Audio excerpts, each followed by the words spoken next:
Just move it however you'd like. Anyways, fine. Should all work out.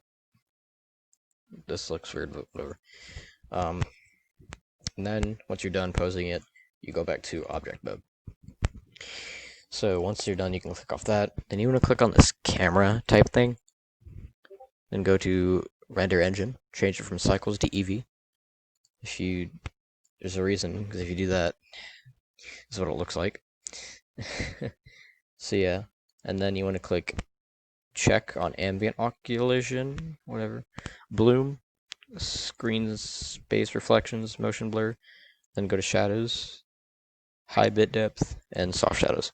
Okay, once you're done with that, you click, so it's usually on this, and you click this one on the right, viewport shading, and then click this two little circles. It deselects it.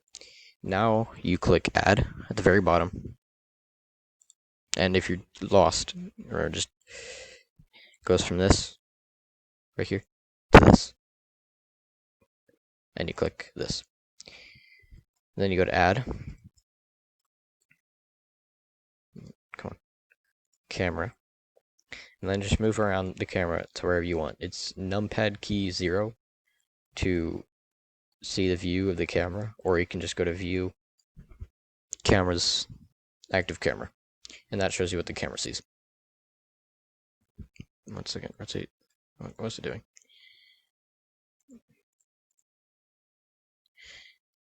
Okay, and then just press numpad 0 to get out of that.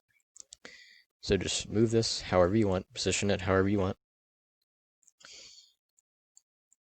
Need to move this. Move this up a little bit. This down.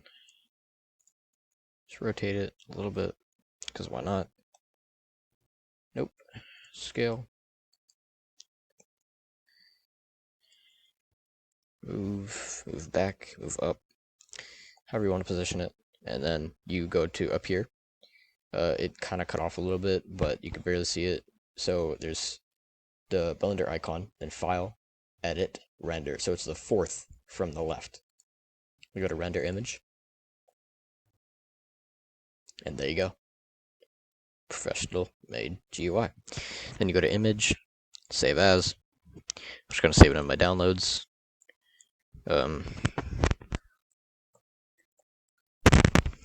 Save it as image. And there you go. How do I